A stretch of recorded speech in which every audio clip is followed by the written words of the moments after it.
pessoal, voltamos com o programa Sociedade com Sônia Santana.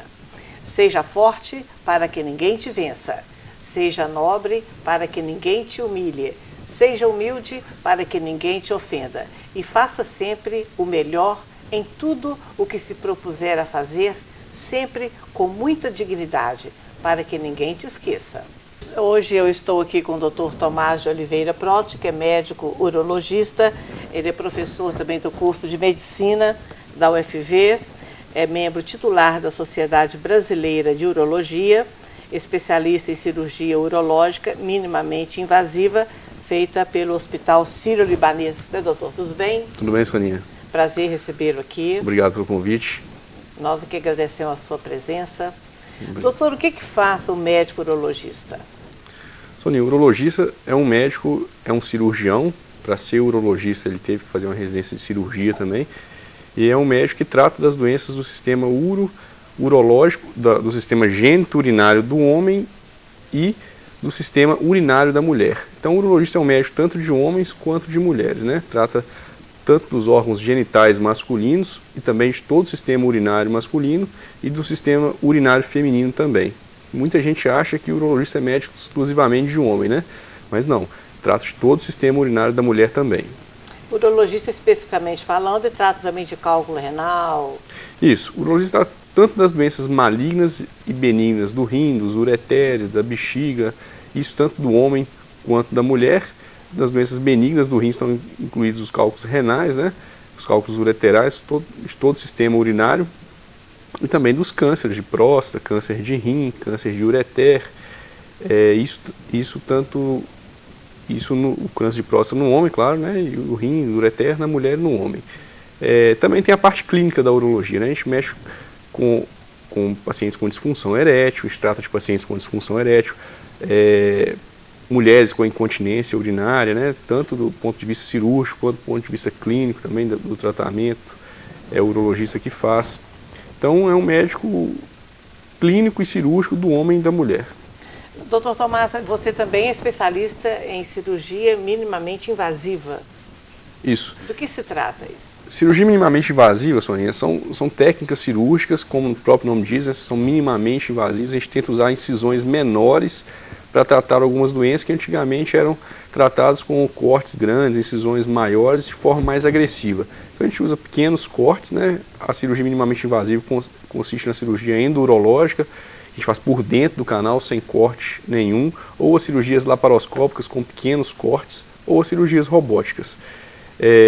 Essas cirurgias permitem um tratamento tão bom quanto o tratamento da cirurgia aberta e às vezes com repercussões menores para o paciente, com menores lesões para o paciente. O paciente sente menos dor, vai mais rápido para casa, tem um aspecto estético melhor, né, que são incisões menores. Então tem várias vantagens do ponto de vista tanto médico quanto estético. A recuperação também, né? Geralmente o paciente que é submetido a uma cirurgia minimamente invasiva, uma cirurgia laparoscópica ou uma cirurgia endoscópica, a recuperação é bem mais rápida, o paciente vai para casa de forma bem mais precoce também. Antigamente eram os cortes maiores, né? Isso, eram os cortes maiores. E a eficácia da cirurgia laparoscópica, da cirurgia robótica e da endoscópica também, cada vez mais está tendo melhores resultados com essas cirurgias. E hoje muitas das cirurgias que eram feitas com corte antigamente não se justificam mais. É muito mais adequado fazer com essas técnicas minimamente invasivas. E qual que é a maior demanda do seu consultório?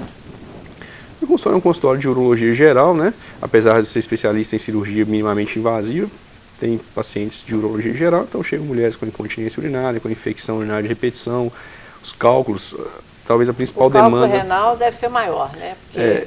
É uma doença que tem uma prevalência muito grande na população, né?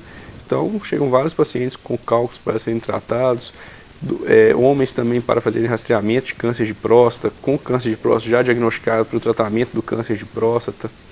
Várias doenças, todas as doenças do sistema urinário do homem, da mulher e do sistema genital do homem. Uma demanda muito grande do consultório também são os pacientes com disfunção erétil. Então, os homens com disfunção erétil, a gente faz o tratamento adequado, a gente faz a propedêutica, né, ver por que ele está tendo disfunção erétil, se é uma coisa normal da idade, se tem alguma patologia por trás disso e tenta realizar o tratamento. A incidência tem sido muito grande da disfunção erétil? Com o envelhecimento da população, a população está cada vez ficando um pouco mais velha, né? Então é normal que algumas doenças tenham maior prevalência, né? A disfunção erétil é uma delas. Quanto mais velho o homem, com maior idade, maior a prevalência de doenças, doenças sexuais, né? Dos órgãos sexuais. E a disfunção erétil é uma das principais doenças. E com relação à incontinência urinária feminina, ela acontece mais do que no homem? A mulher tem uma predisposição maior de ter incontinência. E por que isso? Urinária por fatores anatômicos mesmo, né? A uretra mais curta, questão do esfíncter, tudo. O homem, quando... A gravidez também pesa, né? A bexiga, para futuramente vir a ter essa incontinência. Isso. O número de gravidez é fator de risco. Quanto maior o número de gravidez, maior a chance de a mulher desenvolver incontinência urinária, principalmente incontinência urinária de esforço. Mas o homem, quando tem incontinência urinária, tem que ser investigado, né? Tem que ver qual patologia que está por trás da incontinência urinária, mas é muito comum haver incontinência urinária, principalmente após algumas cirurgias para tratamento, principalmente do câncer de próstata. Só que isso, como eu tinha falado anteriormente sobre a cirurgia minimamente invasiva, isso tem diminuído bastante com o uso de cirurgias minimamente invasivas. A gente consegue uma taxa menor de incontinência urinária do que algumas técnicas abertas. Isso a literatura tem mostrado cada vez mais que o homem evolui com menor taxa de incontinência urinária depois de uma cirurgia minimamente invasiva do que a cirurgia aberta. Mas isso também depende de várias coisas, inclusive da experiência do cirurgião e da própria característica do paciente, né, da sua doença e das suas características próprias. Doutor Tomás, e o que evoluiu em se tratando de cálculo renal? Porque o problema triste, além de doer demais, né? O cálculo renal... renal... uma luta, tem que liberar esse cálculo que não sai. Tem alguma novidade nesse sentido? Tem algumas novidades, algumas técnicas novas, né? A forma de tratamento do cálculo renal vai depender muito da sua posição, de quanto duro é esse cálculo. Mas geralmente o que a gente tem que conseguir cada vez mais é fazer todo o tratamento por via endoscópica, sem corte, sem nada. Ou a gente entra com um aparelho para quebrar o cálculo dentro do ureter, que é quando o paciente tem a dor, a cólica renal, né, a chamada cólica renal. A gente pode usar também um aparelho flexível com laser. Esse aparelho vai no rim, a gente coloca o aparelho, posiciona o aparelho no interior do rim e fragmenta os cálculos com o uso de laser. Então, geralmente, quase todos os cálculos renais a gente está conseguindo tratar sem fazer nenhum corte, só com técnicas minimamente invasivas, que são endourológicas, né? Tudo por dentro do canal. Entra pela uretra, entra pelo ureter, chega no rim, sem corte, sem nada. A gente está tentando cada vez mais usar essas técnicas que são menos mórbidas para o paciente. E qual a sua orientação para a prevenção do cálculo renal? Quem tem cálculo renal, Soninha, a principal coisa é beber muita água. Tem que beber muita água, muito líquido. Quem já teve cálculo uma vez, é possível que tenha mais vezes? Tem. A doença pode ocorrer várias vezes, né? Quem teve cálculo uma vez pode eliminar cálculo e formar novos cálculos, principalmente se não tomar os cuidados devidos. O principal cuidado, como eu já falei, é beber água. Quem tem cálculo tem que beber muito líquido. Muita água, muito suco de limão, suco de laranja, sucos cítricos são importantes para evitar a formação de cálculo. Comer menos sal de cozinha, né? Colocar menos sal nos alimentos, depois que os alimentos já estiverem servidos, tentar não adicionar sal. A ingestão também de menor quantidade de carne, de proteína animal também favorece a prevenção dos cálculos, a pessoa que já teve cálculo, né? Mas existem algumas doenças também metabólicas que predispõem à formação de cálculo. Então, o paciente que tem algumas indicações, o paciente já teve cálculo mais de uma vez, ou teve cálculo nos 2 rins, ou teve cálculo numa idade muito, muito nova, ela deve ser investigada, aí no caso é por um nefrologista, para ver por que ela está formando cálculo. Quem vai tratar do cálculo especificamente, fazer o tratamento cirúrgico do cálculo, é o urologista. E quem vai investigar esse paciente, chama estudo metabólico, fazer estudo metabólico do paciente e tentar identificar a causa de formação do cálculo, é o médico nefrologista, e eles trabalham juntos. O urologista e o nefrologista sempre trabalham juntos. Doutor Tomás, e sobre a prevenção do câncer de próstata, o que você pode orientar para nós? Porque existe um tabu muito grande também, né? Sim, existe um tabu, principalmente do exame de toque retal, né? Que é um exame que é importante, que tem que ser feito. Mas a história do rastreamento de câncer de próstata tem mudado um pouquinho nos últimos anos. A recomendação hoje é que o homem passa a primeira vez pelo urologista, se ele não tiver nenhuma queixa antes, né, nenhum sintoma antes. Se ele tiver assintomático, ele passa no urologista a primeira vez aos 45 anos. E ele vai conversar com o urologista e os dois juntos, um médico e paciente, vão decidir como é que vai ser esse rastreamento, a periodicidade do rastreamento.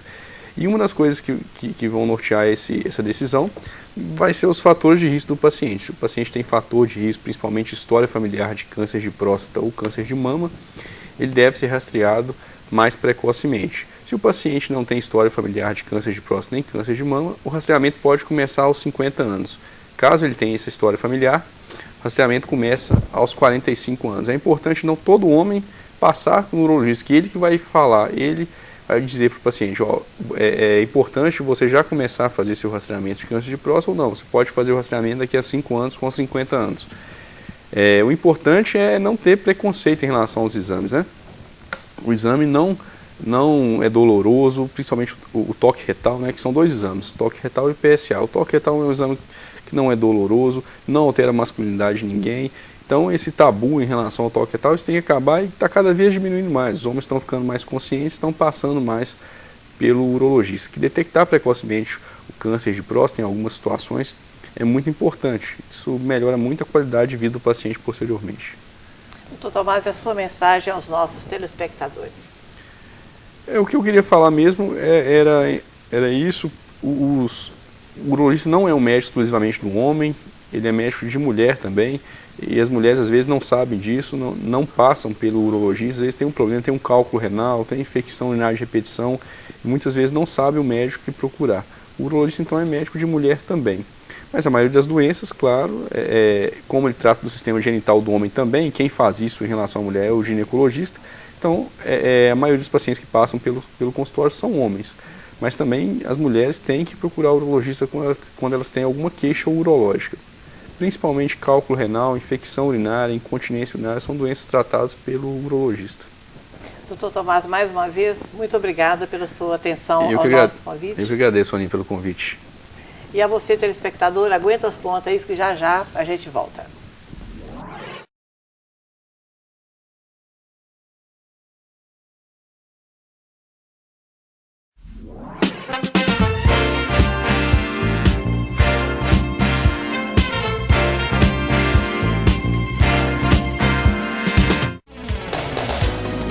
A Autopeças Bicalho é a loja do seu carro em Viçosa. Aqui você encontra a maior variedade de peças e marcas, os melhores produtos para mecânica e elétrica do seu veículo, além de acessórios com os melhores preços. Autopeças Bicalho, Avenida Marechal Castelo Branco, número 1510, bairro Santo Antônio. Telefone 3891-0300.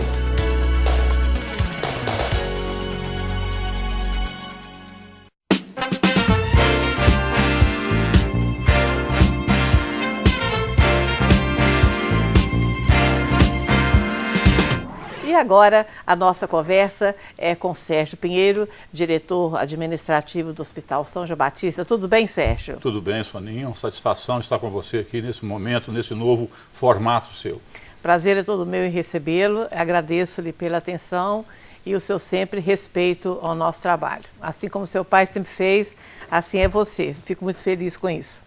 Sérgio, além de diretor do Hospital São João Batista, você é também do Conselho Municipal. Sou presidente do Conselho Municipal de Saúde, né, que é eleito entre os pares já por 3 ou 4 mandatos como presidente do Conselho Municipal de Saúde de Viçosa. Sérgio, não poderia ser diferente a nossa conversa, né, dentro do Hospital São João Batista, dentro do assunto Hospital São João Batista. O SUS, qual que é a verdadeira situação do SUS com o hospital? Na verdade, Soninha, é preocupante realmente a situação que encontra-se o SUS devido à situação preocupante que se encontra os nossos governos, né? Nós temos aí uma situação crítica em termos de governo federal, em termos de governo estadual, e os nossos governantes lutando para permanecer no poder e dando pouca atenção, principalmente para o Sistema Único de Saúde, onde 80%, pelo menos 80% da população brasileira depende dele para o seu tratamento de saúde. Hoje, os hospitais, de modo geral, vêm praticamente bancando esse SUS, que deveria ser financiado por esses, pelo governo federal, governo estadual e governo municipal, que vem fazendo de tudo para poder realmente garantir essa assistência. O SUS vem sendo bancado, boa parte dele, por endividamento de hospitais, né? Que, na verdade, os hospitais deveriam ser prestadores, são prestadores de serviço e estão bancando parte desse SUS. Uma situação nós tivemos recentemente, a Santa Casa de Belo Horizonte, com 1.080 leitos, 100% SUS, ela fechou 400 desses leitos. Isto é mais que fechar os 2 hospitais de Viçosa e os 2 hospitais de Ponte Nova em termos de leitos SUS. Então, e qual foi a reação dos governos? Nenhuma, Soninha. Isso que é que realmente nos preocupa. Não dá para entender, né? Não dá para entender. O Hospital São João Batista também, né, vive nessa fragilidade. Eu costumo dizer que as crises no hospital, o hospital não está em crise ou esteve em crise. O hospital vive em situação difícil e alguns momentos mais evidentes do que outros momentos. Então, são muitas as dificuldades, e dificuldades essas que estão passando instituições que estavam muito bem há pouco tempo, mas também que estão passando dificuldade em todo o estado, em todo o país. E com essa crise, o que o Hospital São João Batista, Sérgio, deixou de fazer? Não, praticamente, de dezembro para cá, por exemplo. Olha, nós chegamos a reduzir alguns leitos para internação, mas já retomamos essas internações.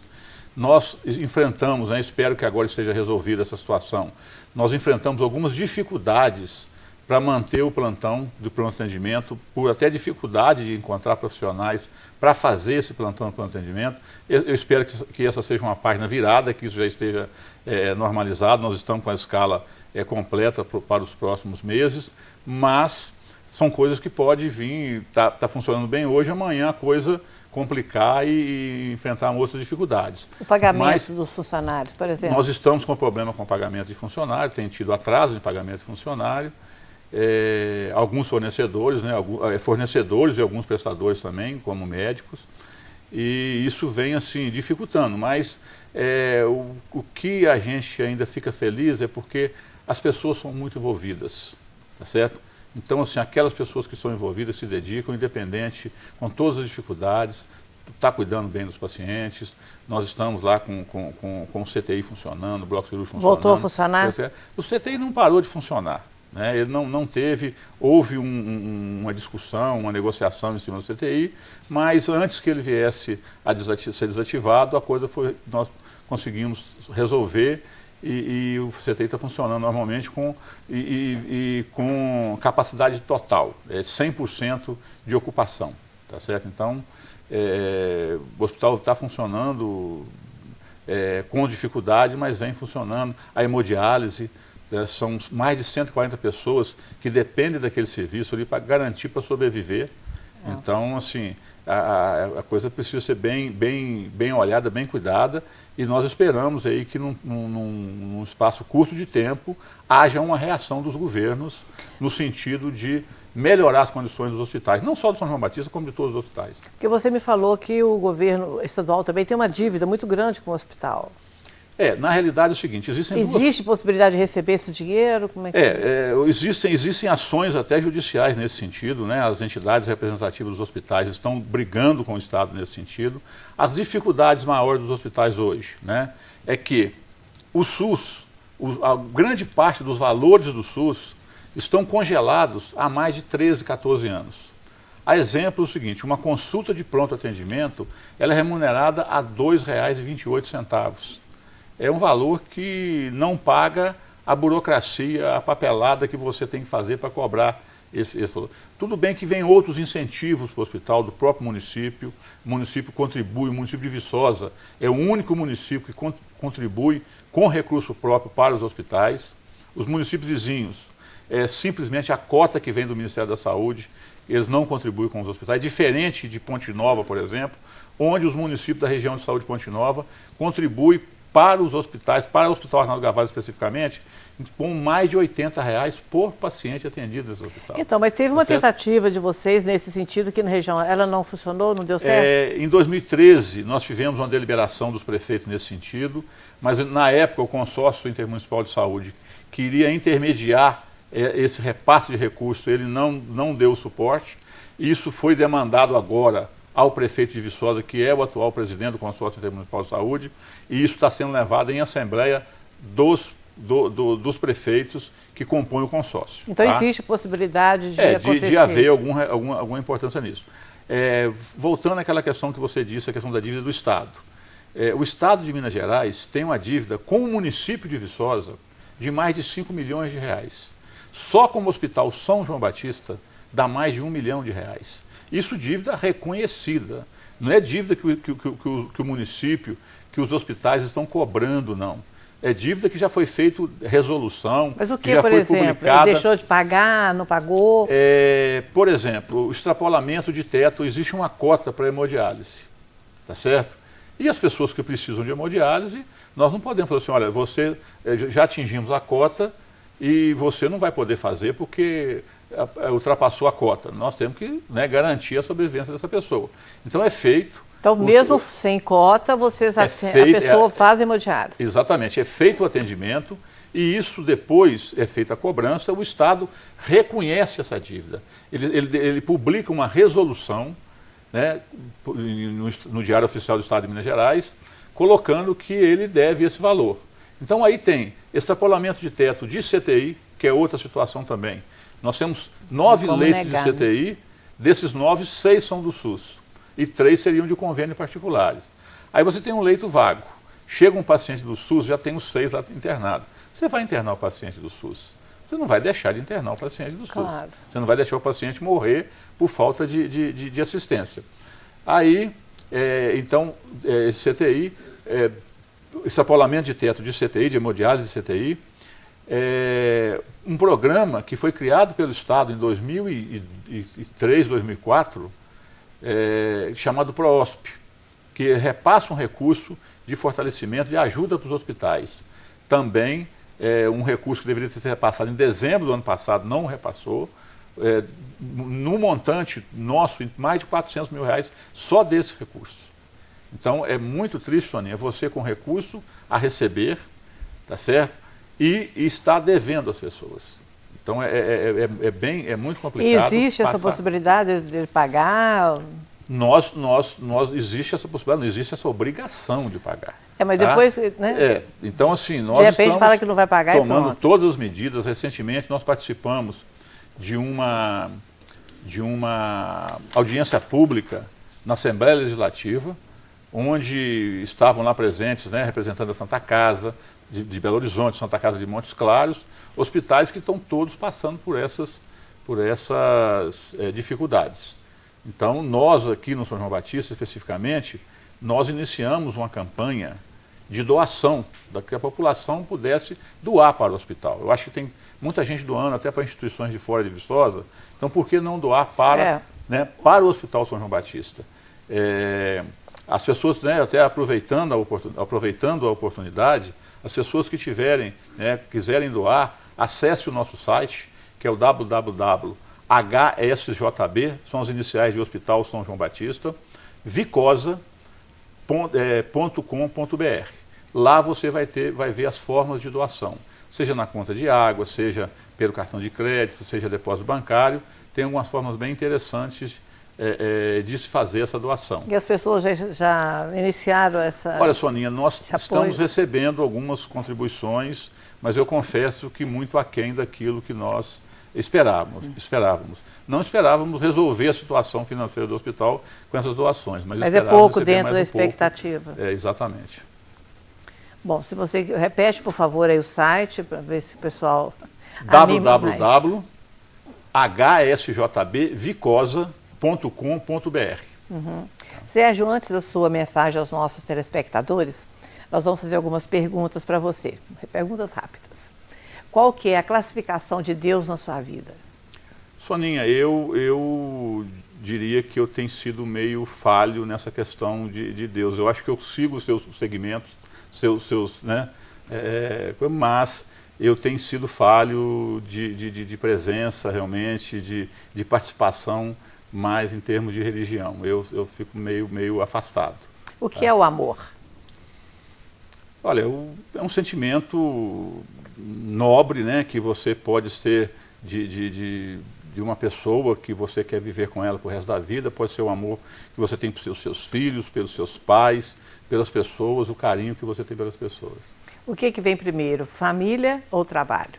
Olha, o discurso sempre a gente fala que é família, sabe, Soninha? Mas eu confesso que eu tenho me dedicado muito ao trabalho e menos à minha família. Com todo mundo é a mesma coisa. Eu acho que o discurso sempre vai que a família está em primeiro lugar. Sem dúvida, se eu pudesse, se você escolhe a sua família ou o trabalho, eu vou escolher a família. Mas hoje eu tenho os dois, eu tenho me dedicado talvez mais ao trabalho do que à própria família.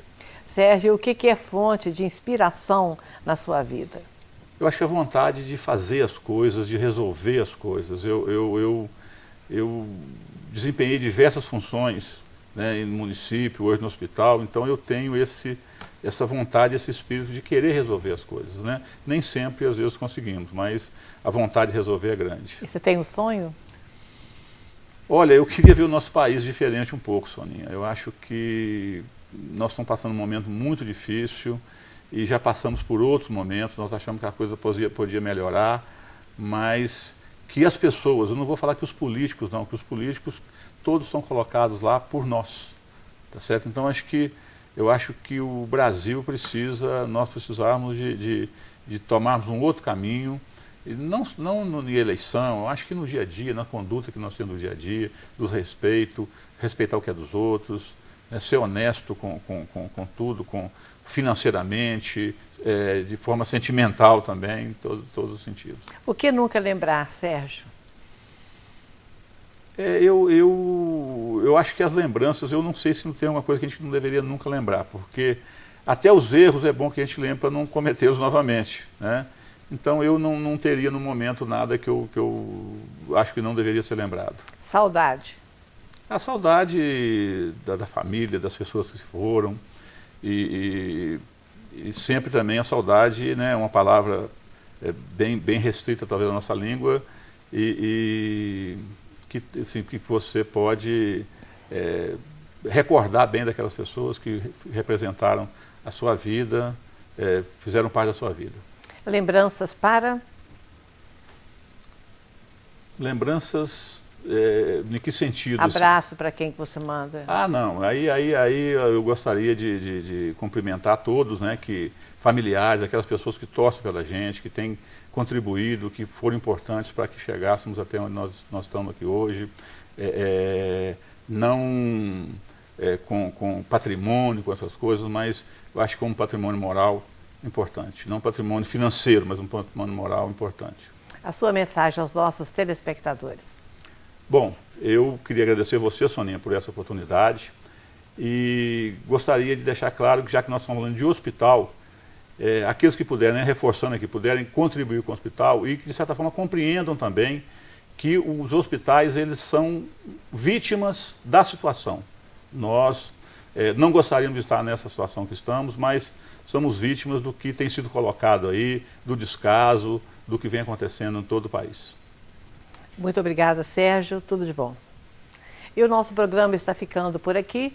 Lembrando para você não se esquecer de compartilhar com a gente a sua ideia, o que você viu, ou mandar o seu recado para nós através do WhatsApp 99511-4273. Fiquem com Deus, que eu vou também, e até o próximo programa.